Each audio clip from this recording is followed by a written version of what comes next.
Hey, Mysteriophiles, it's me, and I've got a wild one for you tonight.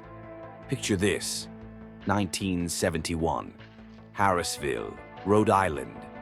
The Perron family, Roger, Carolyn, and their 5 girls, roll up to this old farmhouse, dreaming of a fresh start, a quiet life away from the grind. But Andrea, the oldest, she watches it all unravel into something way darker than a ghost story, something that claws at your soul.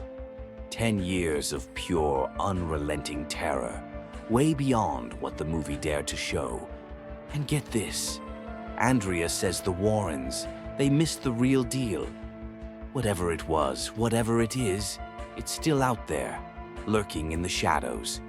Buckle up, because this ride's not over, not by a long shot. So, you're Andrea, 12 years old, and every night's a nightmare, a descent into hell. Doors slam shut on their own, with a force that rattles your bones.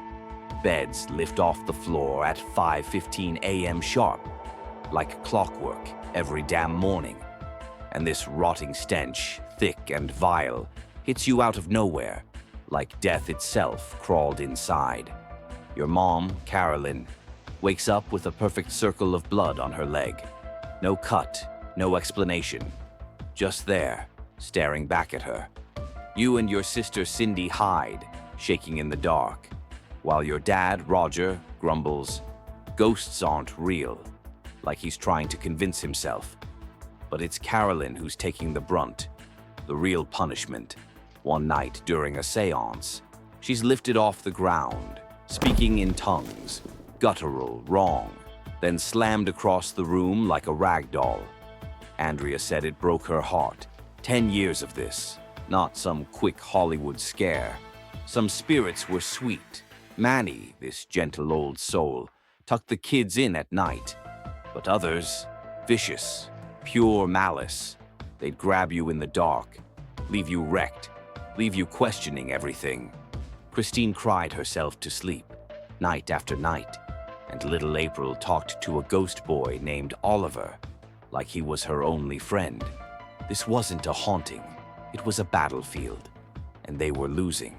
So you're Andrea, 12 years old, trapped in a house that hates you, and every night's a nightmare, a slow descent into a hell you can't wake up from.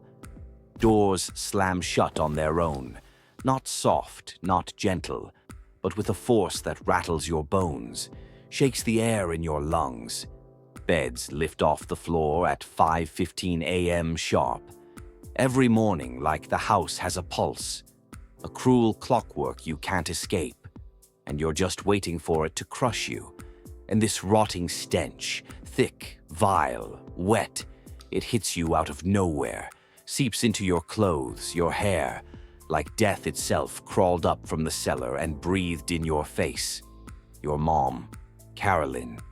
She wakes up one night, finds a perfect circle of blood on her leg. No cut, no scratch. Just there, red and wet, staring back at her like an eye. And she knows it's not hers. You and your sister Cindy hide, shaking in the dark, pressed against splintered wood, while your dad, Roger, he grumbles, "Ghosts aren't real." His voice rough, tired, like he's trying to convince himself. But you see the doubt in his eyes. But it's Carolyn who's taking the brunt, the real punishment.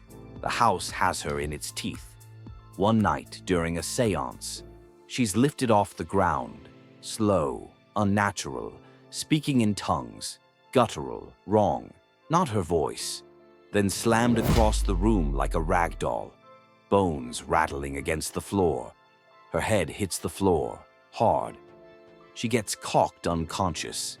Andrea said it broke her heart, watching her mom break. 10 years of this, not some quick Hollywood scare, but a slow bleed, a war that never stopped. Some spirits were sweet. Manny, this gentle old soul, he'd drift in at night, tuck the kids in with cold, soft hands, a whisper of kindness in the chaos. But others, vicious, pure malice, things that didn't belong. They'd grab you in the dark, leave you wrecked, bruises you couldn't explain, leave you questioning everything. Christine cried herself to sleep, night after night, her doll soaked with tears, and little April talked to a ghost boy named Oliver, giggling in the corner, like he was her only friend in this prison. This wasn't a haunting, it was a battlefield, and they were losing. But here's the thing, I think it's more than ghosts. I think it's a portal, a gatekeeper holding the line. Why? Andrea saw it, something older, something waiting. Those graves out back from the 1730s. They hum with it, and that Scottish growl, it's not random. It's guarding something black, something cold. Call me crazy, but that's no ordinary spirit. Then the Warrens show up. Ed and Lorraine, crosses blazing like torches in the night, ready to banish evil like some holy cavalry riding into a storm. Their boots heavy on the old porch. They're dead set on Bathsheba, this supposed witch who cursed the place. They're convinced she is the villain, the name they whisper like it's gospel, the one they think holds all the answers. But Andrea's like, nah, they missed it. Completely. She's standing there, a kid with eyes too old, watching these seasoned experts stumble in the dark, blind to the real teeth of this place. Bathsheba died in 1885 from a stroke. No witchcraft, no baby-killing proof. Just a story spun out of thin air, a lie scratched into history by scared tongues. Nothing more than dust and bones. The Warrens were swinging and missing, chasing shadows while the real threat laughed.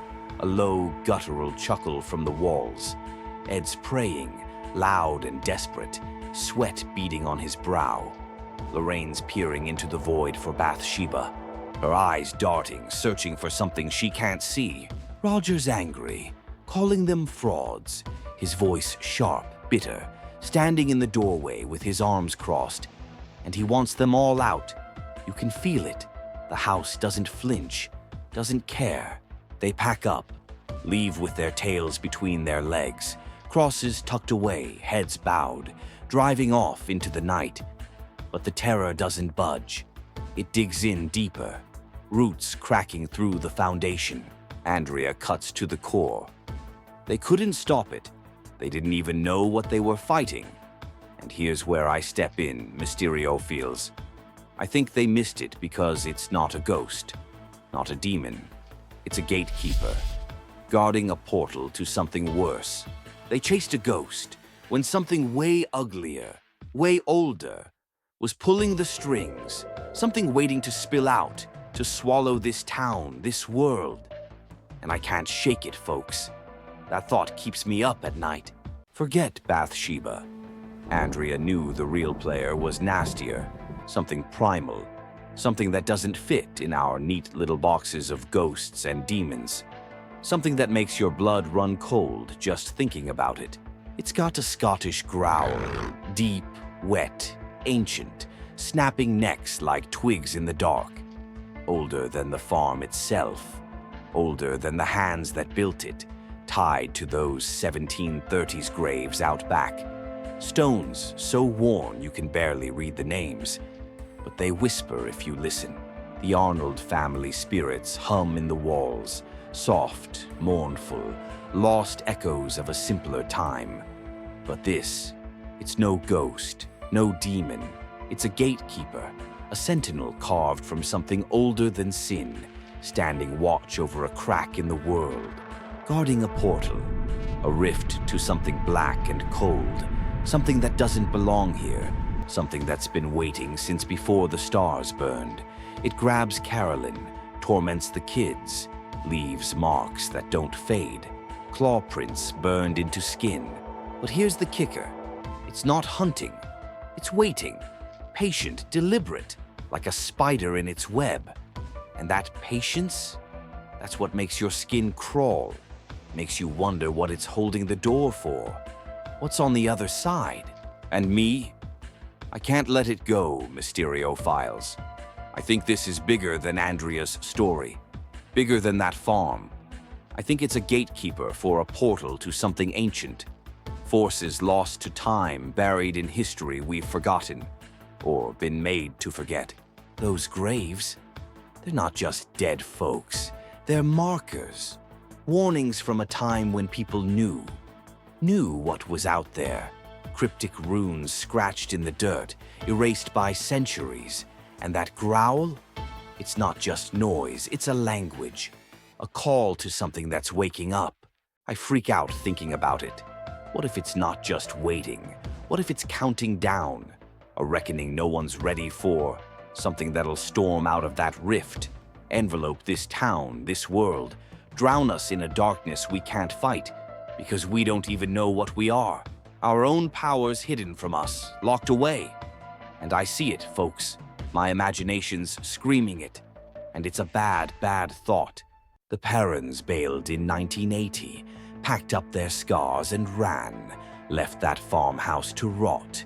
But Andrea swears that place is still alive, still breathing, still watching us all. Flash to 2025. It's quiet now, too quiet, semi-closed, chained up. Just a haunt for paranormal investigators with their buzzing gadgets and brave hearts. But the locals, they don't go near it. They whisper about it instead. They say it's too still, like something's holding its breath, counting down the seconds. The air's thick with it, a silence that presses on your chest, makes you want to run. The barn burned in 2023, flames clawing at the sky, and a fire truck rolled up, marked 666 in peeling paint. An omen, a sign. Andrea felt it in her bones. It's still there. It's not done. It's waking up. This gatekeeper's not finished. It's watching that portal, calm and cold, a statue of malice carved from time itself, waiting for a reckoning. And I feel it, Mysteriophiles. It's not just waiting. It's counting, ticking down to the day it all spills out. When the big players, whatever's on the other side, step through, it's game over. No second chances. Ancient forces older than the earth.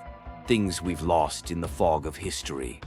Things we were never meant to find. And a battle ahead that will pick us off, one by one.